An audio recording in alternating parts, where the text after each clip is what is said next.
On the occasion of the 163rd birth anniversary of world poet Rabindranath Tagore, a program was organized by the ICA department on Wednesday at Rabindra Kannan Park.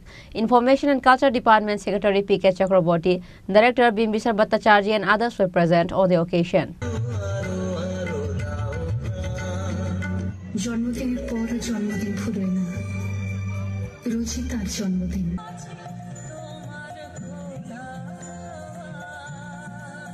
At the beginning of the program, all those present paid tribute to poet Rabindranath Tagore by placing flowers on his statue. Later, artists performed cultural programs like music, poetry, and dance. রবীন্দ্রনাথের ১৬৩তম জন্মবার্ষিকী পালন করছি। এটা আমাদের দেশে বিভিন্ন জায়গায় এবং ত্রিপুরাতেও আমরা সেটা অনুষ্ঠিত করছি।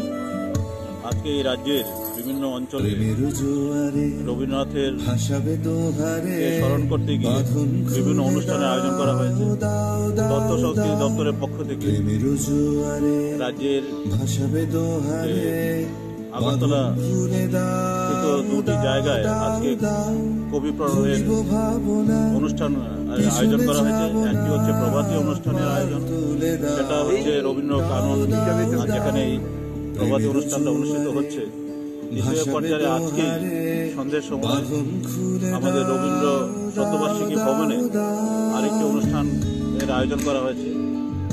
প্রভাতী অনুষ্ঠানের প্রথম পর্যায়ে যেটা আছে, এটা কচিকাচাদের বাচ্চাদের গান এবং সঙ্গীত, নৃত্য ইত্যাদি, আবৃত্তি ইত্যাদি এখানে আয়োজন করা হয়েছে। এবং সন্ধ্যের সময় যে প্রোগ্রামটা হবে সেখানে বড়দের জন্য রবীন্দ্রনাথকে স্মরণ করতে গিয়ে বিভিন্ন কর্মসূচি সেখানে হাতে নেওয়া হয়েছে। Reported by Pranav from Agartala, Chinikhorang.